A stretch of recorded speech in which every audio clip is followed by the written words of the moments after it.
ओम शांति।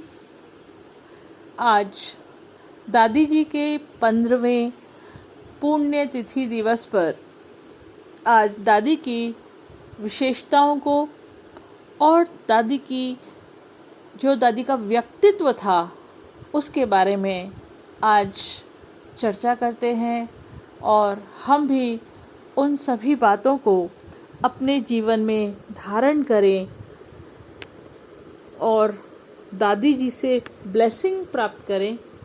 तो आइए सुनते हैं दादी जी की विशेषताएं।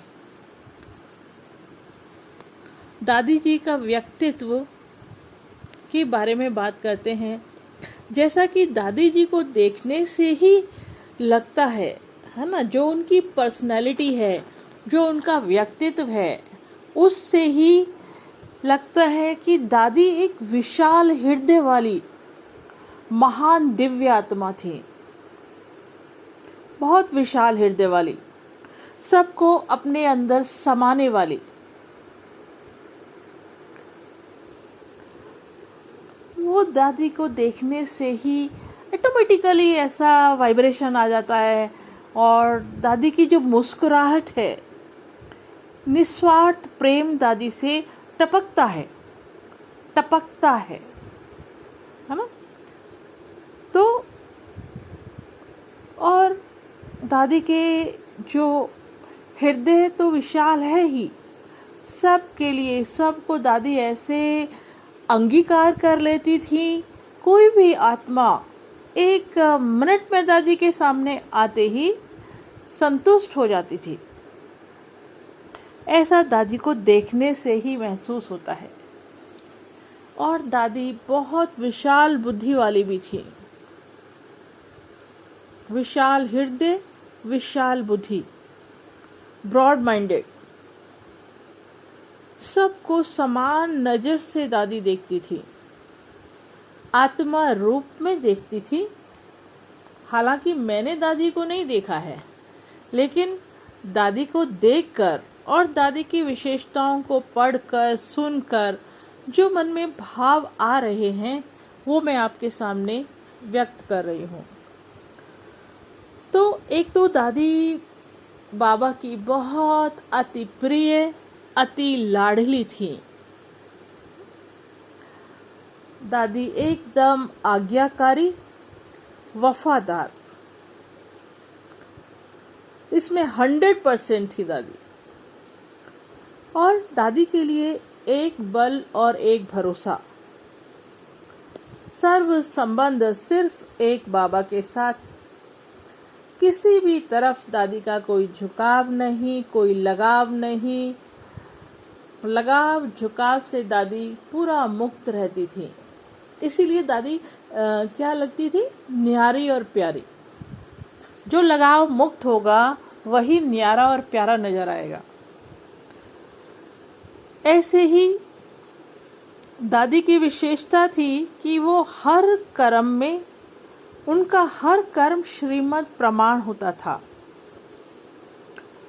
और श्रीमत में वो कभी भी मनमत मिक्स नहीं करती थी। बाबा की श्रीमत को एक्यूरेट फॉलो करती थी और दिव्य बुद्धि के आधार पर दादी हर कर्म करते थे। यही दादी की संपूर्ण आत्मा की जो निशानियां होती है ना, जो आत्मा संपूर्णता के, संपन्नता और संपूर्णता के समीप होती है, वो निशानियां दादी में सारी थी और उन्हीं को हम आज डिस्कस कर रहे हैं और समराइज कर रहे हैं। फिर दादी कोई भी परिस्थिति में, दादी को ज्ञान की धारणा थी। कोई भी परिस्थिति आती थी तो दादी की जो स्थिति थी वो नथिंग न्यू, कि 5000 वर्ष पहले वाली बात है, जो पहले भी हुई थी और अभी भी रिपीट हो रही है। इसीलिए दादी का नथिंग न्यू का पार्ट पक्का था। फिर दादी का जो ज्ञान का जो तीसरा नेत्र था वो सदा खुला रहता था।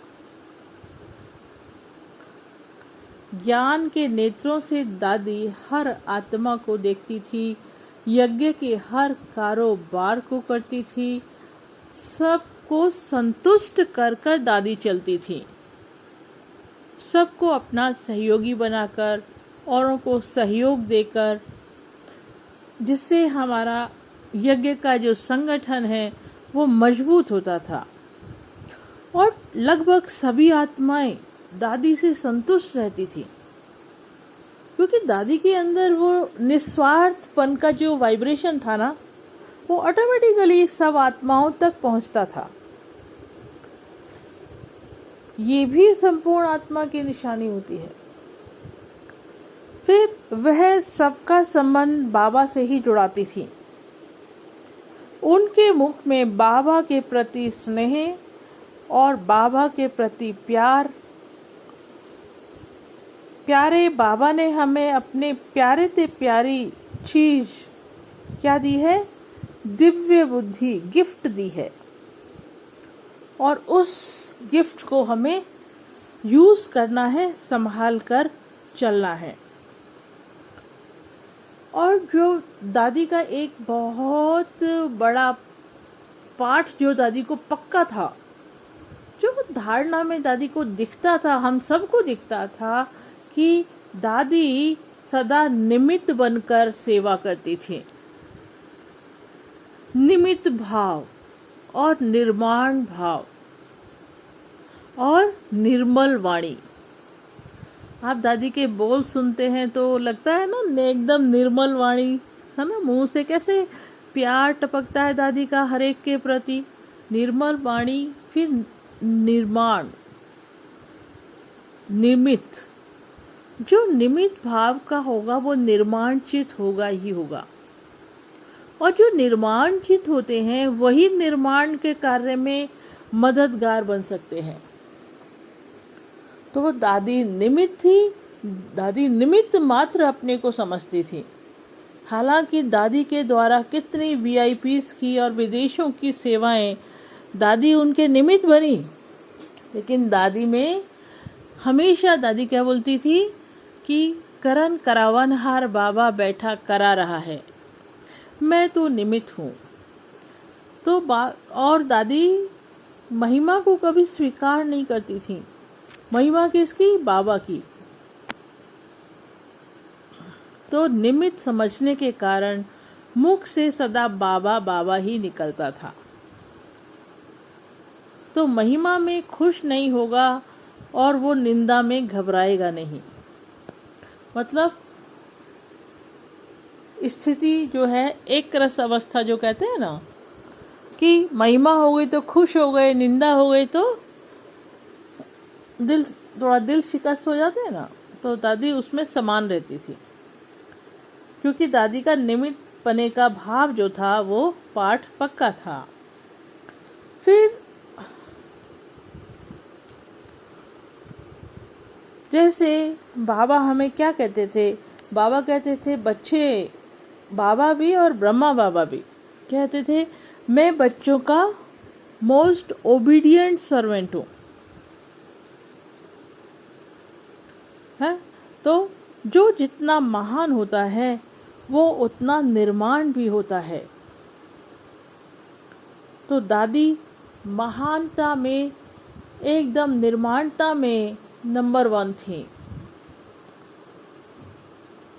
अपने को दादी सेवाधारी समझकर चलती थी, और यही संपूर्ण और संपन्न आत्मा की निशानी होती है। और वो कभी भी किसी के अवगुण को अपने चित्त पर नहीं रखती थी।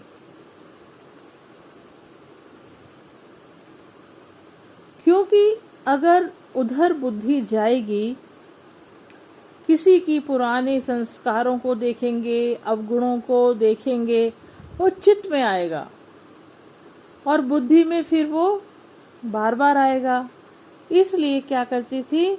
सदैव दादी स्वयं को ही देखती थी, दूसरों के विशेषताओं को देखती थी और अवगुणों को किसी के चित्त पर नहीं रखती थी। तो ये भी दादी की बहुत बड़ी महानता थी। इसीलिए दादी एकदम विशेष आत्मा, न्यारी प्यारी आत्मा सभी को नजर आती थी। और जहाँ तक प्योरिटी का सवाल है, प्योरिटी में दादी एकदम फुल, और ब्रह्मचार्य के साथ साथ ब्रह्मचारी आचरण को भी दादी पूरा फॉलो करती थी। किसी में भी आंख नहीं डूबनी चाहिए, और सदा हमें स्मृति रहे कि हम किसकी संतान हैं, है ना। तो ये सब महान आत्माओं की महान निशानियां हैं जो दादी में फुल थी। फिर दादी बोलती थी कि जो स्व से संतुष्ट होता है वही दूसरों को भी संतुष्ट कर सकता है। और दादी हर आत्मा, दादी किसी को गले लगा लेती थी निस्वार्थ भाव से, और वो आत्मा एकदम ओतप्रोत हो जाती थी, संतुष्ट हो जाती थी। तो सभी आज भी दादी की समय की आत्माएं दादी को किसने दिलो जान से याद करती हैं, क्लास कराती हैं, वो हम सुनते हैं। फिर उनकी साक्षीपन की स्टेज रहेगी, सदा साथी का अनुभव होगा।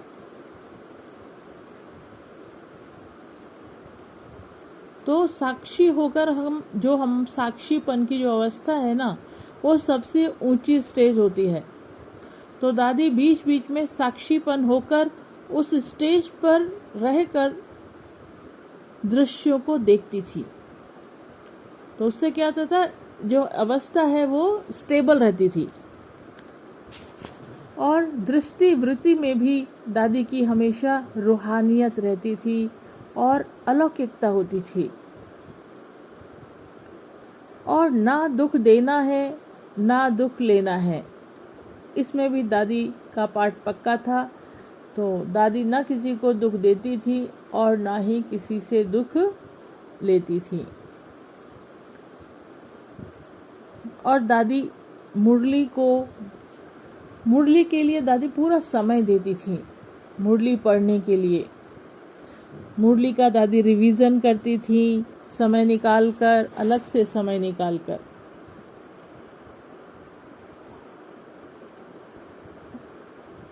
और दादी का कभी भी पुरानी वस्तुओं में या पुरानी दुनिया में की तरफ कोई आकर्षण नहीं था।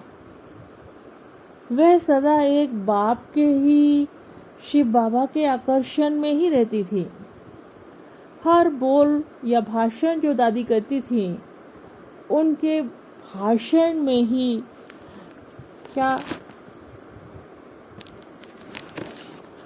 बाबा बाबा बाबा, कितनी बार दादी बाबा शब्द का यूज करती थी।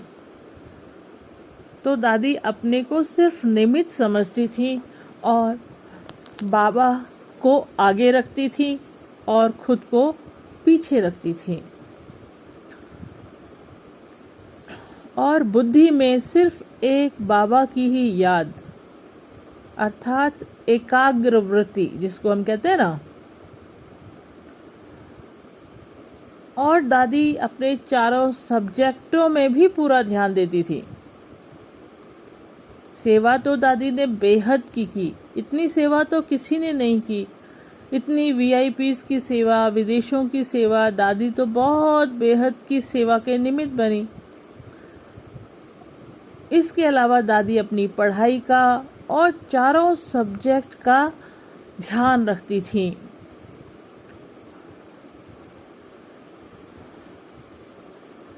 फिर एक होता है बेहद का वैराग्य।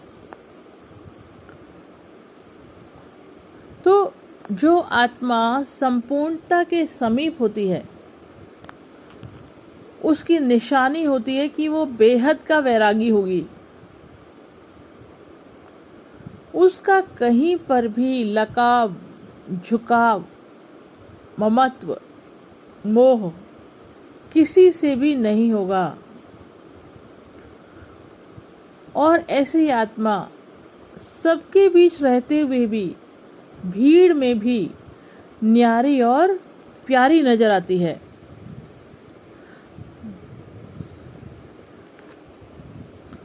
तो ऐसा था दादी का व्यक्तित्व, पर्सनालिटी। फिर मन वचन कर्म से दादी सदा अहिंसक थी। कभी किसी को दादी ना दुख देती थी और ना दुख लेती थी। तो जब दुख देना और लेना समाप्त हो जाता है, ऐसी स्थिति आ जाती है ना। यही तो हम पुरुषार्थ कर रहे हैं ना यहाँ पर। हम बच्चे भी तो यही पुरुषार्थ करते हैं, दुख लेते नहीं है, दुख देते नहीं है। इसमें तो हम बहुत ठीक हैं, लेकिन दुख ले लेते हैं। ये पार्ट हमारा कच्चा होता है मोस्टली। तो ना दादी दुख लेती थी और ना दुख देती थी। तो यही जो निशानियां हैं, यही संपूर्णता के समीप जो आत्माएं होती है ना, उनकी निशानियां होती हैं। फिर मनसा वाचा कर्मणा में भी दादी के अंदर कोई सूक्ष्म विकार भी नहीं था। कहते हैं ना निर्विकारी, तो उस पर भी दादी अपनी सूक्ष्म चेकिंग करती थी। और आत्मा जितना संपन्न बनती जाएगी, उतना मनसा वाचा कर्मणा में कोई भी सूक्ष्म विकार भी नहीं रहेगा। तो ये निशानी होती है संपूर्ण। जब आत्मा संपूर्णता की तरफ मंजिल पर पहुंचती है, ये सब वो निशानियां हैं जो दादी के अंदर थी। और दादी हरे को आत्मिक भाव से देखती थी।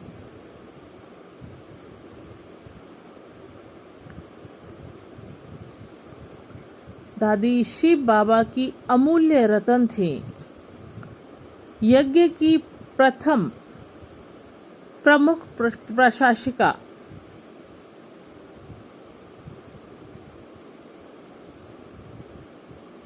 बाबा ने जिनको निमित्त बनाया ब्रह्मा बाबा के बाद यज्ञ की संभाल करने के लिए, और दादी ने उस यज्ञ को कितने बखूबी निमित्त समझकर, बाबा की अमानत समझकर और सबको सहयोगी बनाकर, निस्वार्थ दादी सबको प्रेम देती थी, तो सब दादी के बन जाते थे। क्योंकि दादा क्या कहती थी, मेरा कुछ भी नहीं है, सब बाबा का है, मैं सिर्फ एक सेवाधारी हूँ। और कहीं प्रोग्राम में जाना होता था तो दादी समय पर पहुंच जाती थी। भले कोई आए या ना आए, जो टाइम दिया जाता था दादी उस समय पर पहुंच जाती थी। और लोग बाद में पहुंचते थे, लेकिन दादी अपने समय पर पहुंचती थी। तो दादी समय की पंक्चुअल थी। और मम्मा बाबा का भरपूर प्यार दादी ने प्राप्त किया, क्योंकि दादी आज्ञाकारी थी। शिव बाबा की आज्ञाकारी तो थी ही, ब्रह्मा बाबा और मम्मा की भी दादी आज्ञाकारी थी।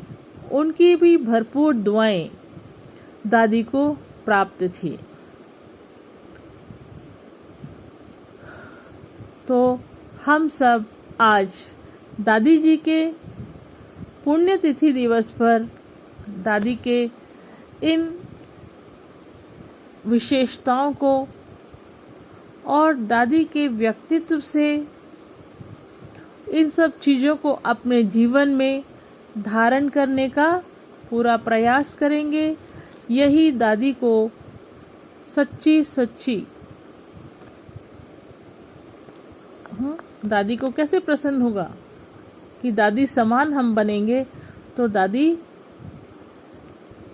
तभी हमसे प्रसन्न होंगी और दादी की भी दुआएं हमको प्राप्त होंगी। और हम इन विशेषताओं को अपने जीवन में धारण करें और दादी के साथ के समान बनने का प्रयास करें। यही है दादी की पुण्यतिथि स्मृति दिवस पर दादी के संस्मरणों को अपने जीवन में धारण करना। ओम शांति।